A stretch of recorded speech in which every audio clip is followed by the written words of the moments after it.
שלום, לי קוראים מאב גבע. ואני פה בתל אביב שואלת אנשים האם הם צופים ומעבירים סרטונים מה7 באוקטובר של החטופים. היי, איך קוראים לך? אני אורה, אני גרה בתל אביב. מאז 7 באוקטובר את העברת או צפית בסרטונים של החטופים או מהנובה? אני הייתי בתערוכה של הנובה, אני הסתכלתי על כל הסרטים. מהעשירי בערך אני מתנדבת במטה המשפחות של החטופים, אז אני מכירה הרבה משפחות בקרוב. אני כמה פעמים בשבוע מכירה אותם, שומעת את הצרות שלהם, את הכאב שלהם, את התסכול שלהם, את הדאגה שלהם. אני מאוד מעורבת. קרינה בשבילי כמו אחות, כמו בת. אני מאוד קרובה למשפחה המדהימה שלה. יש לה אחות אחת סשה ואימא אירנה ואבא אלברט, והם גרים בפסגת זאב, קרוב לבית ספר שלכם. את חושבת שזה תורם לצפות בסרטונים האלו? אני חושבת שזה תורם משני צדדים. מצד אחד אנחנו רואים כמה שהחמאסניקים הם כל כך אכזרים והם לא בני אנוש. מצד שני הציבור צריך לדעת ולהיות מודע מה החטופים והחטופות עוברים שם בשבי. זה גיהנום בשבילם. אנחנו ראינו את זה בכל סרט, את הייאוש שלהם, את הפחד שלהם. אי אפשר לתאר מה הם עוברים שם. אז אנחנו חייבים להגיע לעסקה כמה שיותר מהר. עסקה עכשיו. ואנחנו רוצים את כל החטופים והחטופות בחזרה, את כולם בחזרה בחיים. הערב הודיעו עד עוד 3 שמתו בשבי, שנרצחו בשבי. אז תודה רבה. היי, איך קוראים לכם? אני פולינה. יובל. אוקיי, ומ7 באוקטובר אתם צפיתם בסרטונים של החטופים או מה שקרה שם או מהנובה? כן. כן, אני גם ראיתי את הסרטוני הבריחה שלהם ואיך שהמחבלים היו בכל הקיבוצים. ומה הסיבה שראיתם?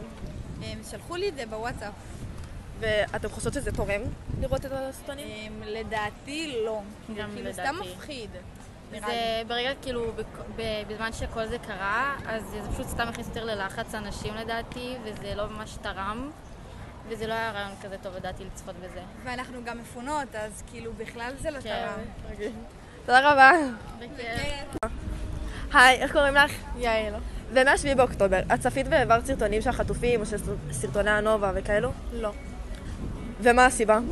בגלל שאני חושבת שיש איזושהי השפעה פסיכולוגית לחמאס ולכל הארגונים האלה, שבסופו של דבר הם משפיעים עלינו לרעה, וזה לפי דעתי לא כאילו... לפי דעתי הם עושים את עבודתם כשהם שולחים ומפיצים סרטונים כאלה. אז את חושבת שזה לא תורם? לא. תודה רבה. היי, איך קוראים לך? בתיה. ומאז 7 באוקטובר, את ראית והעברת סרטונים של חטופים או של סרטוני הנובה וכאלו? את האמת שכן. ומה הסיבה?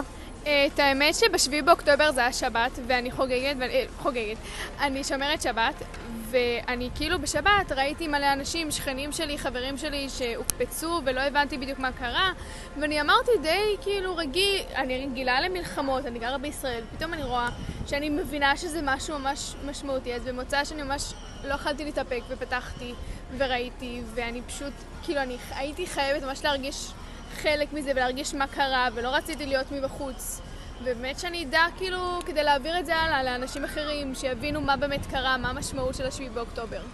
ואחרי שאת צפית בהם, את חושבת שזה עשה לך טוב או לא טוב?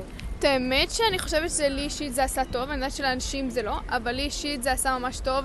זה נתן לי להרגיש שייך למדינה שלי, חלק מהעם שלי, וזה גם נתן לי דרך להרגיש שייכות והרבה יותר כאילו איזשהו כאילו... אני הרגשתי שאני יכולה ממש להעביר הלאה את המסר של 7 באוקטובר ולהעביר הלאה את זה שאנחנו צריכים ממש להיות חלק מהעם הזה, וזה ממש משמעותי. תודה רבה. שלום, איך קוראים לך? ג'וזף. ומה 7 באוקטובר? אתה ראית סרטונים של החטופים או של נובה וכאלו? כן, לצערי מלא, יותר מדי. ומה הסיבה בערך? לראות ולא לשכוח כאילו מה קרה. נראה לי שצריך לדעת. זהו, זה בעיקר. ואתה חושב שזה תורם, שזה תרם לך או שזה לא? אני חושב שלי אישית זה לא תרם, אבל זה תרם לידיעה, אבל נפשית זה לא נראה לי עושה טוב, אבל אני חושב שעדיין חייבים לראות את זה, כן. תודה רבה. בכיף.